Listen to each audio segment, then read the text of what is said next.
పచ్చ కామెర్లు వచ్చిన వాడికి లోకమంతా పచ్చగా కనిపిస్తుంది అని ఒక సేయింగ్ ఉంది.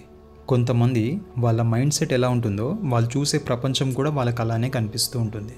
వాళ్ళకు ఒక విషయంలో భయం, ఇన్సెక్యూరిటీ లేదా జెలసీ ఉంటాయి. అప్పుడు అదే ఫిల్టర్తో వాళ్ళు కనిపించిన ప్రతిదాన్ని పర్సీవ్ చేస్తూ ఉంటారు. దేన్ని క్లీన్గా చూడలేరు. దీన్ని పర్సెప్చువల్ బయాస్ అంటారు. వాళ్ళ దృష్టే తప్పుగా ఉంటుంది, అందుకే ప్రపంచమంతా వాళ్ళకి తప్పుగానే కనిపిస్తూ ఉంటుంది. ఇంకొందరేమో ఇంకో అడుగు ముందుకు వేసి వాళ్ళ ఆలోచనలు, ఉద్దేశాలు ఇంకా ఫీలింగ్స్ అన్నీ ఎదుటి వాళ్ళకి అట్రిబ్యూట్ చేసి వాళ్ళని బ్లేమ్ లేదా అక్యూజ్ చేస్తారు.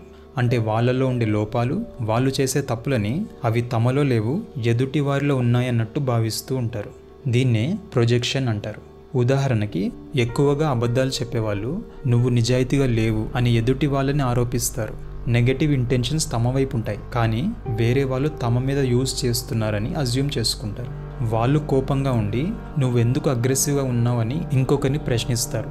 రిలేషన్షిప్స్లో వాళ్ళు ఇన్సెక్యూర్గా ఉంటారు, కానీ పార్ట్నర్ లాయల్టీని ఎప్పుడూ అనుమానిస్తూ ఉంటారు.